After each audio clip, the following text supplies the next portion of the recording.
ẹ káàbọ̀ sí ìkànnì ẹ wo oríṣiríṣi fídíò wọn lẹ tí máa play fún yín oríṣiríṣi ọgbọ́n àṣírí ó wà lẹ tí máa play fún yín ẹ wo ẹ ti mọ̀ pé tá ò bá rí àwa kí n sọ tá wá sí lásán alẹ́ka ṣe wádìí dáadáa lórí ẹ̀ kí a tó wá sọ ẹ wo fídíò kan rí lẹ́gbẹ̀ẹ́ mi a ṣe máa play fún níbi tí ẹni tí jáde tó tún pẹ́ ọ̀rọ̀ àṣírí tó sọ oríṣiríṣi nǹkan nínú fídíò ìtọ́wáyé kékeré àwọn kọ́lẹ̀ ń darapọ̀ máa lórí ìkọ̀dé ẹ like comment kẹ́ subscribe kẹ́ share àwọn fídíò wa kẹ́ bá lè máa jẹ ìgbádùn àwọn content báyìí ẹ wo ká má fi ọ̀pá pọ̀lọ̀pọ̀lọ̀ ká má fi pa ejò ká má fi àkókò ṣòfò ẹ jẹ́ ká sọ ojú abẹ́ ń kò.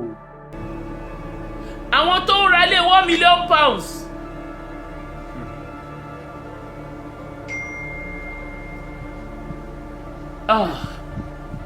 Ọlọ́run ẹni tí àwọn tó sọ pé ẹ má parọ́ tó ń preach kí ẹbí mi ò kọ́ tá ń preach ní church o mo fẹ́ mọ̀ ni o nínú church àwọn Olualo yìí mi ìmọ̀ kan tó ń preach because irọ́ ó wà part of their ministry.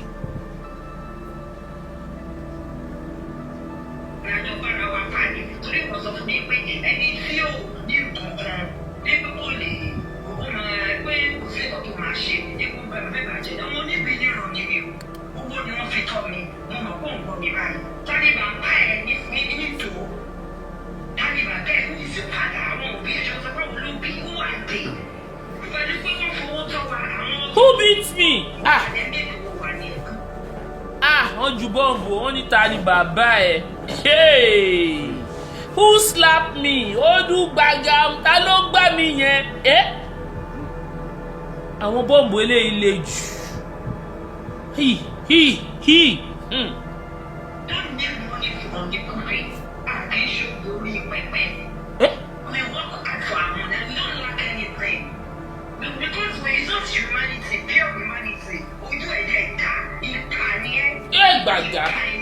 Gbàgàm.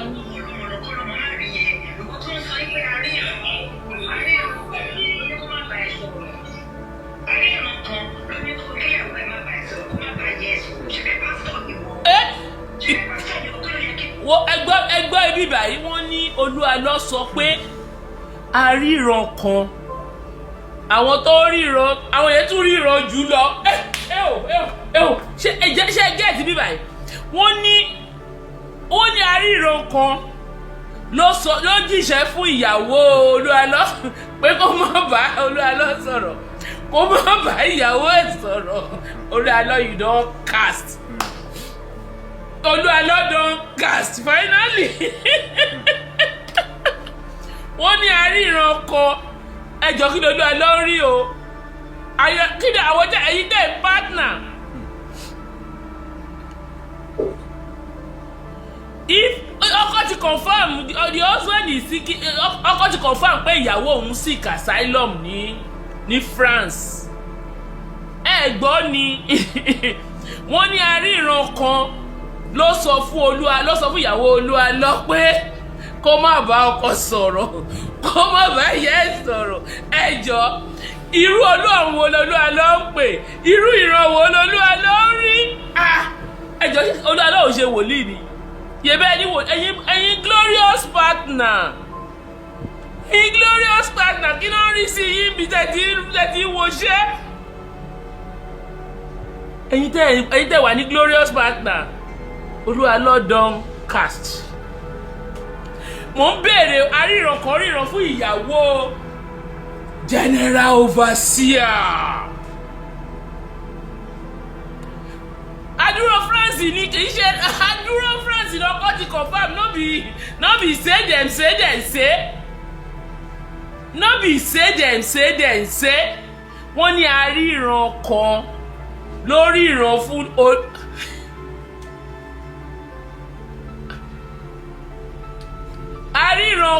ríran fún pásítọ̀ fún ìyàwó pásítọ̀ kó má bàa pásítọ̀ ò dẹ̀ lè fi agbára ìran tiẹ̀ ẹ̀yin èèyàn ẹ̀ẹ́dẹ̀ ẹ máa dì í o ẹ̀yin tẹ́ wà ní tẹ́ jẹ́ partner mo mọ̀ pé ó ti forí yín gba pààrọ̀ gbogbo yín pátápátá ó ti forí yín gba pààrọ̀.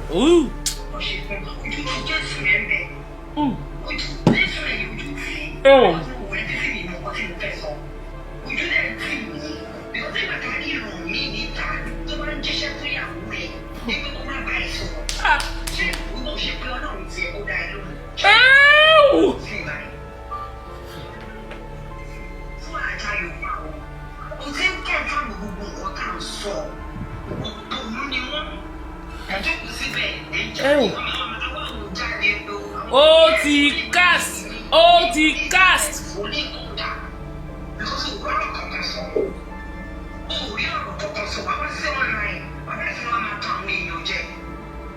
Iyabo náà ni kò gbé síta, òbí Iyabo gbé síta.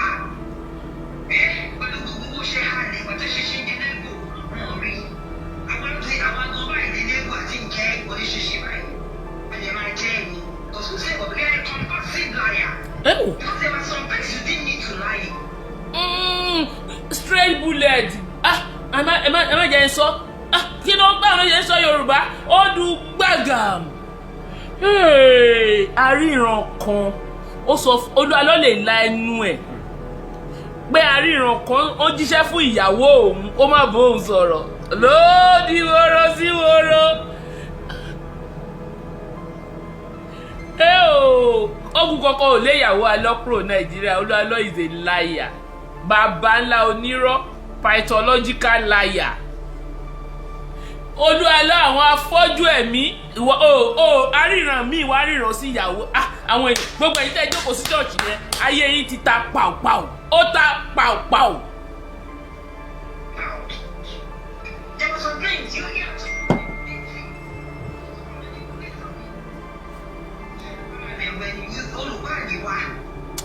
Wàá jèrè sísà yìí, wàá jèrè.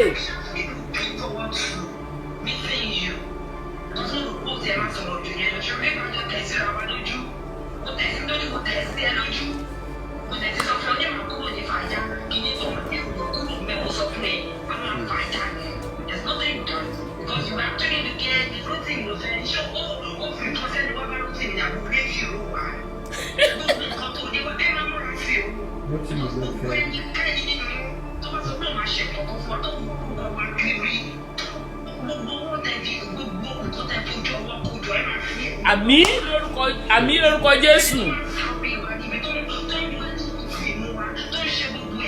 Àmín bẹ́ẹ̀ ṣe wí ló máa rí.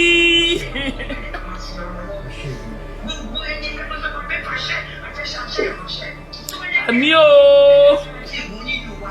Àmín. Àmín.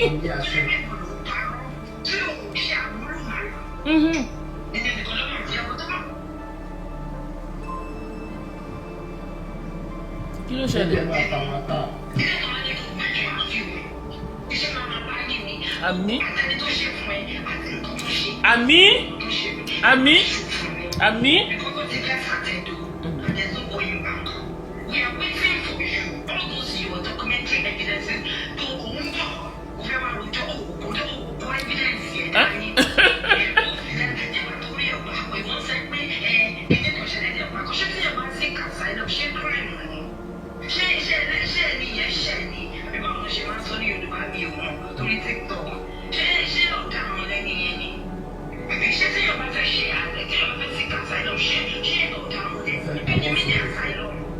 Ọ̀nà mẹ́ka wọn sókè adúró ní Yorùbá sísá mọ́ adúró ní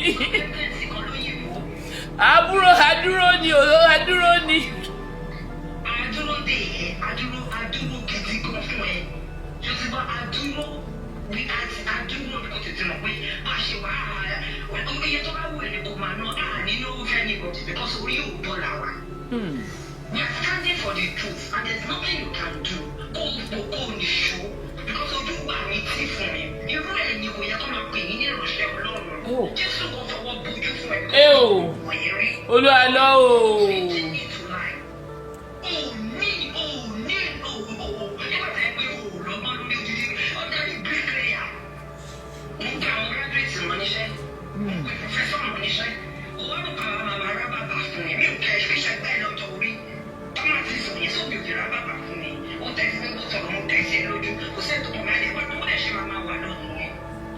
Ẹ̀sìn rèé aládùúgbò, ẹ̀sìn eléyìí ẹ̀sìn part 5 ẹ̀sìn part 6 ẹgbẹ́ yìí tẹ̀ wá ní ṣọ́ọ̀ṣì Olualo wọ́n ti forí yín gba pààrọ̀ lọ́hùn.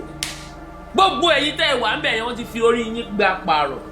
Ẹ jẹ́ kó lọ yẹ brain yín wò, kó lọ yẹ ọpọlọ yín wò. Mi ò jí sọ ẹ crop ẹ lọ sọ fún wọn. Gbogbo ẹ̀ tẹ̀ wá ń bẹ̀ wọ́n ti forí yín gba pààrọ̀, wọ́n ti forí yín gba pààrọ̀.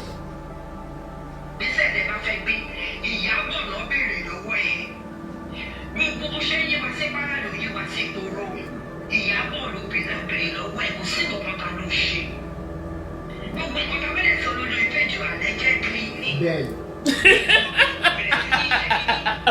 òun ṣe bá òun fún wọn lẹ́lẹ̀ òun fún wọn nìkan ṣé wọ́n ká wọn fún ẹ ní àbí owó ní sọ́kẹ́ ẹ̀ kọ́lé fẹ́ nìkan ṣé tó bá kọ́lé fún ìyá ìyàwó ẹ̀ ṣó ti pọ̀ tó ní tó bá ń fún lówó òun fún ní 30,000 kò ní ká fẹ́ kò ní ká fẹ́ 30,000. Oh yes, àṣẹ́gun. Àwọn tó ń ta talent àtọ̀ they do better than that in this economy. Somebody will be giving somebody 30K to do what? 30,000 in this Nigeria for today, and you can we are bold, we are so in fact they are so much up to say that. You don't see me before because you don't meet Iyabo lójú mi 30,000 naira. And you are so bold enough to say that to all you give us allowance every month, share on you. You do see it. You don't get from a lot of bomb, so did you graduate or not? No, no, very clear. Oh, it get as be. Mo bá dúró sílẹ̀ wọ́n sọ dáadáa. Àwọn fún ẹ̀ tí mo bá wà fọ́tọ́ lẹ́nu ìwọ̀n ẹ̀ ọ̀dẹ̀ mo bá ọ̀rọ̀ ẹ̀ náà ni. Àwọn òṣìṣẹ́ àgbàdo àwọn tó rà bàbà lójú ẹ̀ níwájú ẹ̀. Bẹ́ẹ̀ sì ni mo bí yóò ṣe máa lọ sí kàṣà náà tó di pé kò lè bá mo bí ẹ̀ sọ̀rọ̀ mọ́. Ó di pé mo rí mọ́ ìwọ tó sọ pé ẹ kíní kan ṣe lẹ́dẹ̀ pàkọ́ Canada ṣe kíní kan tí wọ́n bá ní pé àwọn Canada lọ́wọ́ ìwọ ṣe gbọ́n lọ sí Canada. Canada ò bẹ́tà Kò bẹ́tà France ni. France. Wàá jèrè wá tí yìí. Ẹ jèrè àwọn ọmọ yín sì sí.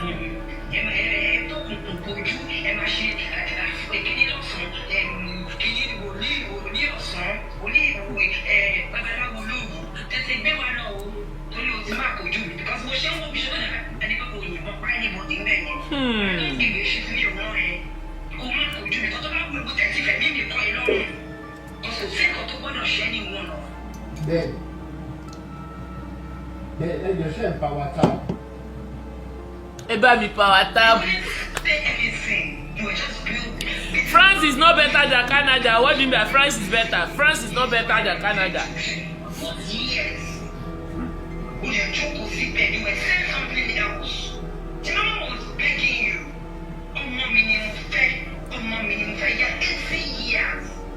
You could catch her for 6-7 hours. She was waiting for you. Ìránṣẹ́ Ọlọ́run bó.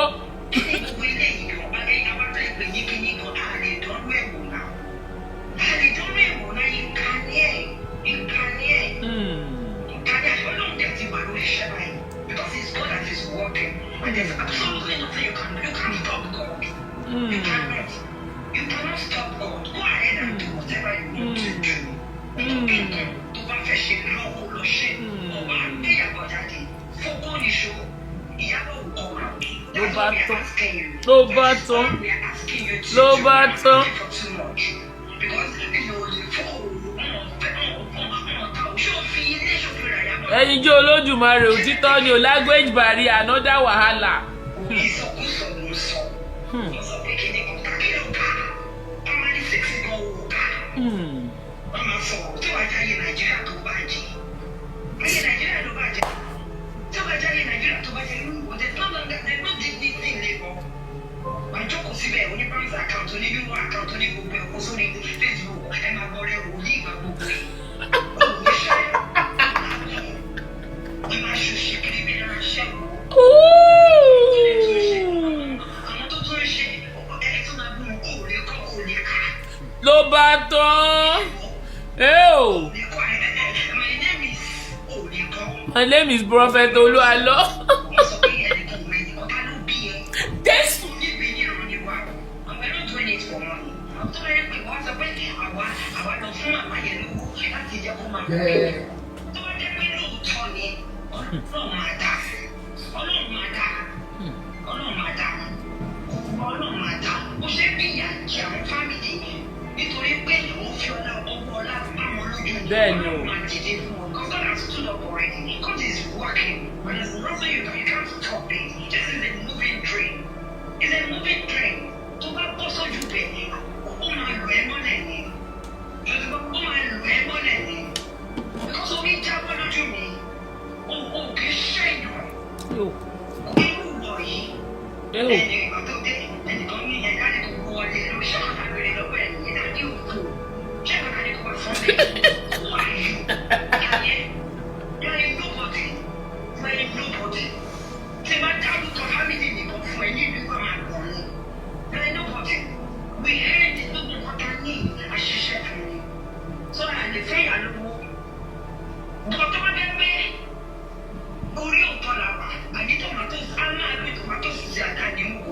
àṣẹ́gun bó ṣe wí yẹn ló máa rí.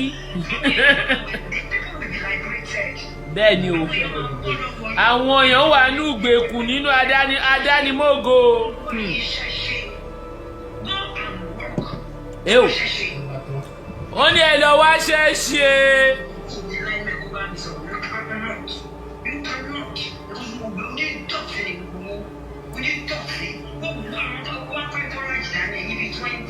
$20 aláìníṣẹ́ gbogbo.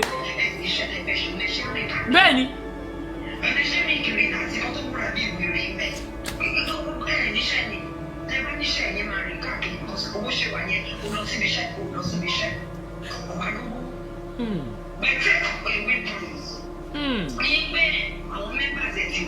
You can find it yourself, and that is an achievement.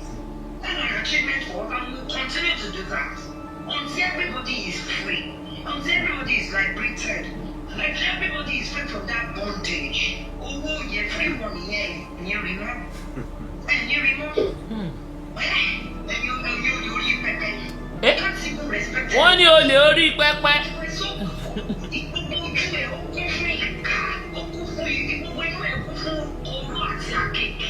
That was what I was reading in your eyes.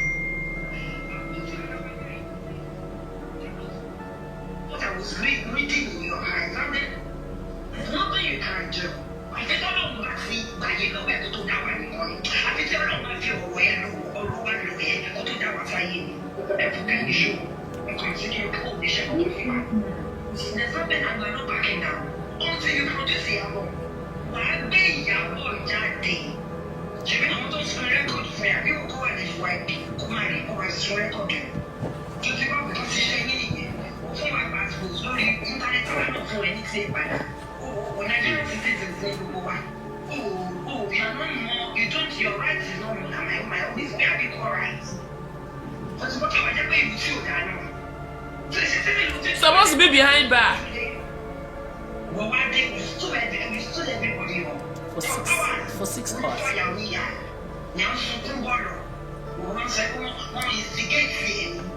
Ṣẹgbọ́ ṣé ọ̀rọ̀ nìyẹn ṣẹgbọ́ ọ̀rọ̀.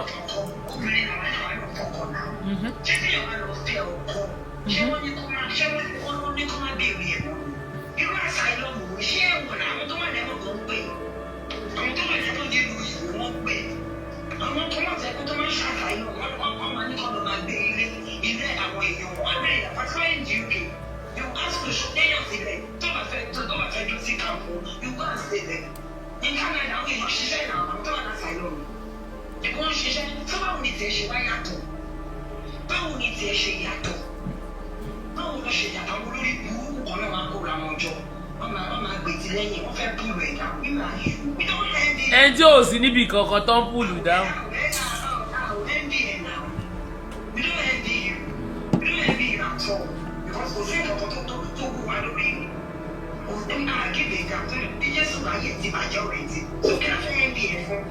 We all have our, we are in our various professions now. We are in our maybe our shady trades now. So what are you talking about? So are you talking about? Iyabo ni kò bá wa mú síta. Àfẹ́ àlọ́ àpamọ́. Ó tán. Àfẹ́ àlọ́ àpamọ́. Iyabo ò fi lẹ́mọ̀.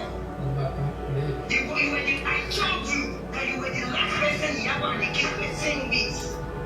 So you have to produce her. Tẹ́lẹ̀ ti divorce ni wàá mú divorce ẹ̀ báyẹn jáde. Lé bá tán. Ẹ̀kíní kan sọ pé kìnìún kan gbogbo ẹni kan gbé jáde afẹ́ rẹ̀.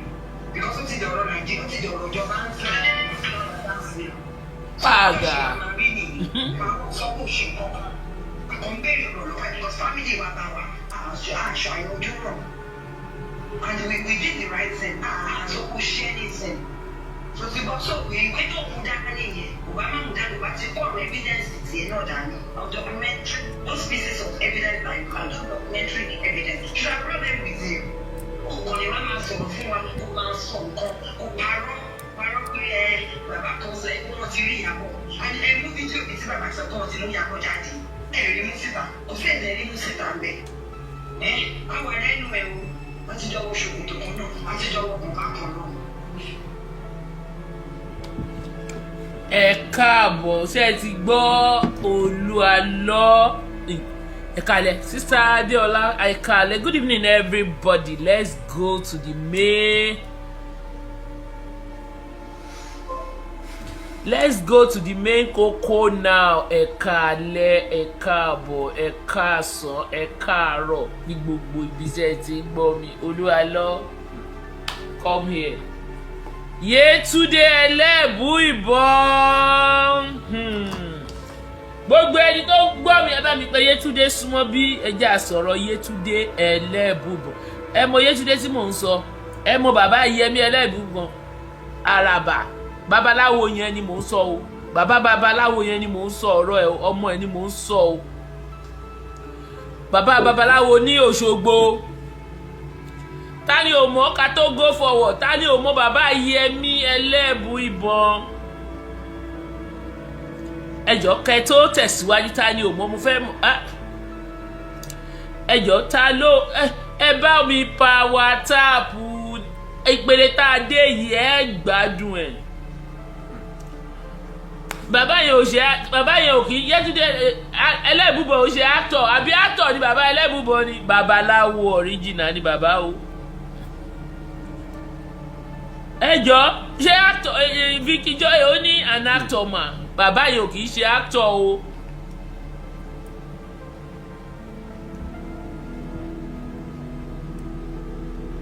Oh, so bàbá yẹn act ni ẹjọ́ sí bàbá náà. Ẹjọ́ sí bàbá yẹn act ni èmi ò mọ̀ yẹn o. Oh, he's an actor. Oh, Làgbáyé ó ní before. Oh, Làgbáyé jẹ́ kalẹ̀ so actor ni tẹ́lẹ̀. Okay, he's an actor. Okay, bàbá too act sometimes. Okay, before mi ò mọ̀ yẹn nípa wọn. Ọ̀rọ̀ tẹ́mi fẹ́ sọ. Okay, yes, herbalist.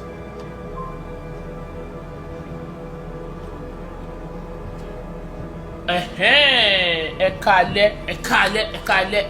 Ẹ̀yin glorious generation partners. Ọ̀rọ̀ kàn yín. Glorious generation partner ọ̀rọ̀ kàn yín. Ẹ mọ̀ Sherry, after my last show nípa Yetunde Elebu Ibon. Oh, but he still act. Okay, I don't know. If I look at Sorodayo, yes. Oh, Baba used to feature in some Yoruba film. Okay. Oh, he was in Anikulapo. He is an actor before and also a herbalist. Okay. Baba acted in Omolokun. Yes. Ẹ jẹ́ a sọ̀rọ̀ Yetunde. Sherry, after my yes, when I went I had some information about Yetunde Elebu Ibon allegedly at that time. But I only came out. Mo ní ha. Ṣé bá rántí mo ní báwo ni Ọlọ́wọ́ ọ̀tún Olualo ṣe máa jẹ́ ọmọ babaláwo. That was what I said. And I talk about Yetunde's father. Mo dẹ̀ láti sọ pé Yetunde ọmọ bàbá Yẹmí Elebu Ibon ni. That was what I said at that time. But to my greatest surprise, èèyàn tí mo mọ̀, I'm sure because nǹkan tí èèyàn yẹn fún mi is totally contrary to who Yetunde is. So ẹ jẹ́ ká máa dé. Mo dẹ̀ ti wá sí bíbá lọ́jọ́ yẹn because bí Yetunde ti gbé ọ̀rọ̀ yẹn, I begin to wonder pé because it took me a while. I went back, I sat down. Oh, send me. What are you sorry about? Bó tẹ̀ ṣe sọ ọ̀rọ̀ lọ́jọ́ yẹn mo kọ́kọ́ wò pé mo